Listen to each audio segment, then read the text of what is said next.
భగవంతుని నామానికి అట్రాక్ట్ అవుతారో, భగవంతుని సౌందర్యానికి అట్రాక్ట్ అవుతారో వాళ్ళు సహజంగా దీన్ని నియంత్రించేస్తారంట. అంటే ఇంద్రియాలు అసలు ఇంద్రియాలు దాని మీద ప్రీతి కూడా పోదు, అంటే టేస్ట్ కూడా రాదు వాళ్ళకి. ఇవి చూడాలా, అవి చూడాలా, ఆ టీవీ చూడాలా, ఈ టీవీ చూడాలా, లేకపోతే బయట ఏదో ఏం జరుగుతుందో అది తెలుసుకోవాలా, ఇట్లాంటివన్నీ ఏమి ఉండవు వాళ్ళకి. వాళ్ళకి ఏమి అంటే ఓన్లీ భగవంతుని విషయాలు మాత్రమే వాళ్ళకి ప్రీతి ఉంటుంది. ఓకే, సో దీన్నే ఏమంటారంటే హయ్యర్ టేస్ట్ అంటారు. ఇప్పుడు సపోజ్ ఒక చిన్న పిల్లవాడు ఉన్నాడు అనుకోండి, చిన్న పిల్లవాడు, వాడికి చాక్లెట్ ఇచ్చాము, ఒక 1000 రూపాయలు ఇచ్చాము అనుకోండి, ఏం తీసుకుంటాడు? ఎందుకు?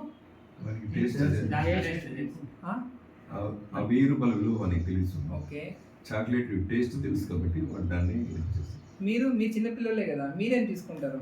1000 రూపాయలు ఎందుకు తీసుకుంటారు మీరు 1000 రూపాయలు?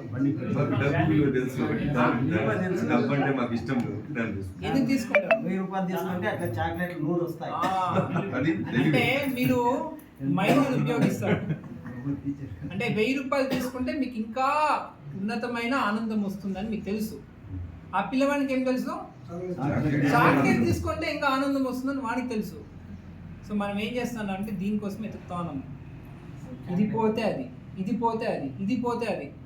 ఫస్ట్ ఏమి 10th క్లాస్ అయిపోతే లైఫ్ అయిపోయింది, ఎంజాయ్ చేయొచ్చు అనుకుంటాం. 10th క్లాస్ అయిపోతే అయిపోయింది లైఫ్. తర్వాత ఏమైంది? ఇంటర్మీడియట్. తర్వాత వాళ్ళ పేరెంట్స్ ఏం చెప్పింటారు? అదే ఇంటర్మీడియట్ అయిపోతే అయిపోయారా నువ్వు, నీ లైఫ్ సెటిల్ అయిపోయిందంటారు. తర్వాత డిగ్రీ అయిపోతే ఇంకా అయిపోయారా, సర్టిఫికేట్ వస్తే నీ జాబ్ వచ్చేస్తుంది, లైఫ్ సెటిల్. తర్వాత అప్పుడు జాబ్కి వెళ్తాం.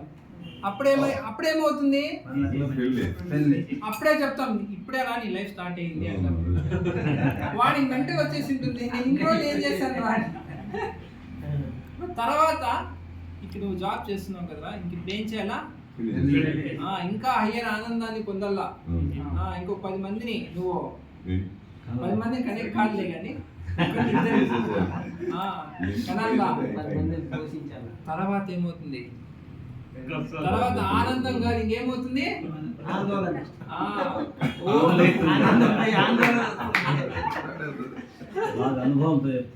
ఓన్లీ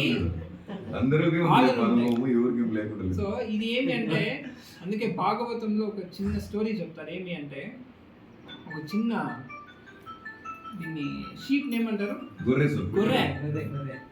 గొర్రెకి ఏం చేస్తారంటే, గొర్రెకి ముందర దాని బట్టలు బాగా ఎత్తుకొని పోవాలంటే అతను ఓనర్ ఏం చేస్తాడంటే ముందర డాంకీ ముందర క్యారెట్ పెడతాడు ఇట్లా. ఓకే, చిన్న క్యారెట్. అదేం చేస్తుంది? కొద్ది ఇట్లా ముందుకు పోతుంది, ఆ క్యారెట్ కూడా ముందుకు పోతా ఉంటుంది. అదేమనుకుంటుంది అంటే, నేను కొంచెం ముందుకు పోతే క్యారెట్ నేను పట్టుకొని వస్తాను అని అనుకుంటుంది. కానీ ఏం చేస్తుంది? కొద్దిగా ముందుకు పోతే క్యారెట్ ఏమవుతుంది? అది ముందుకు పోతుంది. మళ్ళీ ఇంకొంచెం ముందుకు పోతే అది ముందుకు పోతుంది. అట్లా లాస్ట్ పోయే వరకు ఏం చేస్తాడు వాడు? ఆ క్యారెట్ ఓన్లీ క్యారెట్ ఇట్లా ఏలాడిచ్చి చూపించి వాని బరువు అంతా, వాని పని అంతా వాడు తీర్చుకుంటాడు.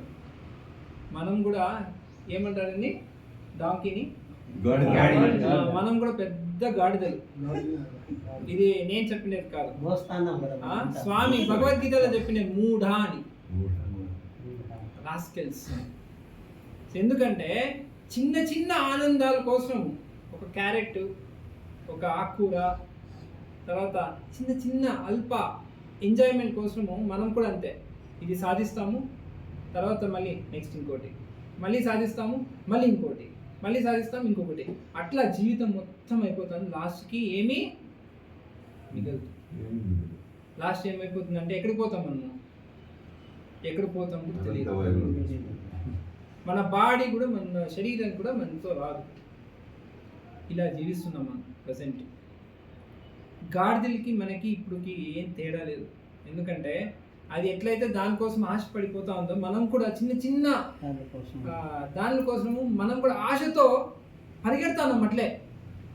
అదన్నా అప్పుడప్పుడు ఆగుతుంది, మనం అట్లా కాదు. ఒకటి పోతే ఒకటి, ఒకటి పోతే ఒకటి, ఒకటి పోతే ఒకటి.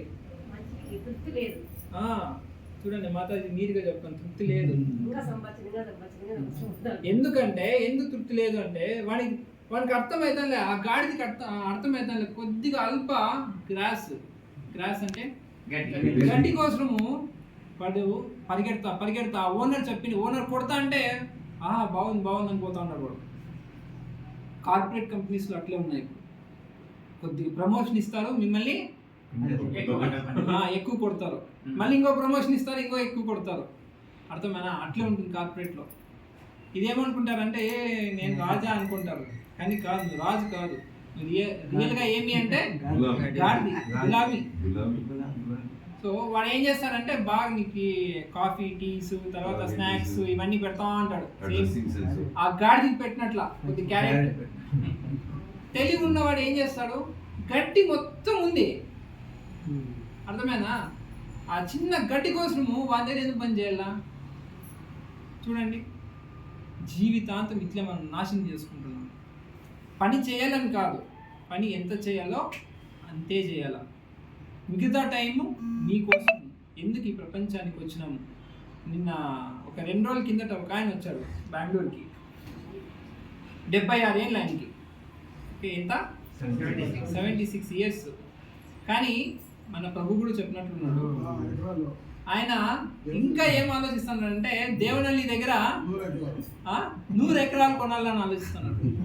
76 ఏళ్ళలో నువ్వు ఏం కావాలి ఆయనకి?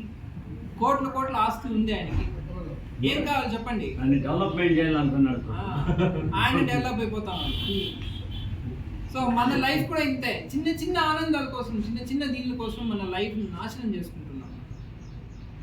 అందుకే భగవంతుడు ఈ శ్లోకంలో చెప్పాడు ఏమి అంటే, అరే చిన్న ఆనందాన్ని పక్క పెట్టరా. ఇప్పుడు ఎట్లయితే మీరు చెప్పారో, ఒక చాక్లెట్ మీకు ఇచ్చి 1000 రూపీస్ ఇచ్చే మీరు ఏది తీసుకుంటారు? 1000 తీసుకుంటారు లేదా? తెలివైన వాడు అదే తీసుకుంటారు, తెలివి లేకుండా వాడు చాక్లెట్. మనం కూడా ఏమి అంటే భగవంతుని సాంగత్యం పొందుతాను. ఇక్కడ భగవంతుని వైకుంఠానికి పిలుచుకొని పోయే సాధన ఇది. స్వామి యొక్క నామము, స్వామి యొక్క గీత, స్వామి యొక్క భక్తుల సత్సంగము, ఇవన్నీ ఏమంటే వైకుంఠానికి మళ్ళీ ఈ ప్రపంచంలో రాకోకుండా చేయడానికి ఇవన్నీ. అలాంటి వదులుకొని మనము చూడండి చిన్న ఆనందాలకి అట్రాక్ట్ అయిపోతున్నాం. ఎవడైతే ఈ భక్తిలో కొద్దిగా ఆనందాన్ని పొందింటాడో వానికి ప్రపంచం మీద అసలు ఇంట్రెస్టే ఉండదు. మీరు బాగా చూడండి, ఇక్కడికి వచ్చింటారు కదా మీరు అందరూ. ఎవరైనా మిమ్మల్ని అంటే స్టార్టింగ్ నుంచి వచ్చే వాళ్ళకి బాగా అర్థమవుతుంది. తాగేకి రమ్మన్నారంటే మీరు వెళ్తారా? సిగరెట్ తాగేకి రమ్మంటే వెళ్తారా? కాఫీ తాగేకి రమ్మంటే వెళ్తారా? ఎలా సాధ్యమైంది ఇది చెప్పండి? వెంకట్ ఉన్నాడు, వెంకట్ వస్తూ ఉంటాడు, బృందావన్కి వచ్చినాడు. బృందావన్కి వచ్చిన తర్వాత కాఫీ టీ మానేశారు. ఎలా సాధ్యమైంది? 16 మానం చేస్తున్నాడు. ఎలా సాధ్యమైంది? అంతకుముందు అన్నీ ఉండేవి ఆయనకి. ఎలా సాధ్యమైంది చెప్పండి?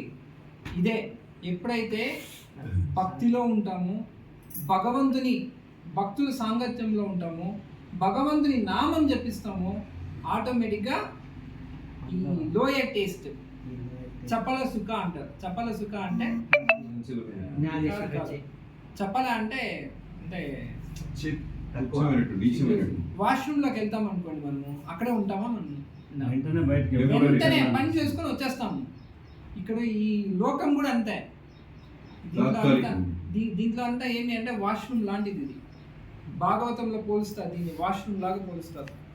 దీనికి పోవాలా, పని చూసుకోవాలా, మళ్ళీ వైకుంఠానికి వెళ్ళిపోవాలా. అర్థమేనా? సో అందుకనే భగవంతుని సాంగత్యము, భగవంతుని యొక్క నామము, భగవంతుని యొక్క భక్తులతో అసోసియేషన్లో ఉంటే ఇమ్మీడియట్గా మీ కోరికలన్నీ తగ్గిపోతాయి. మీ డబ్బులు కూడా బాగా సేవ్ చేయొచ్చు. కొంతమంది అనుకుంటారు భక్తిలోకి వస్తే డబ్బులు సేవ్ చేసే కాదు అనుకుంటారు. కాదు. టీ తాగరా, కాఫీ తాగరా, మందు తాగరు, తర్వాత ఫ్రెండ్స్తో పోరు, సినిమాలకు పోరు, విచ్చలు విడిగా డబ్బులు ఖర్చు పెట్టరు బయట. కొంతమంది మన ఎవరో వచ్చారు 10 లక్షల్లో పెట్టారంట యూరోప్ పోయేకి ట్రిప్. 10 లక్షలు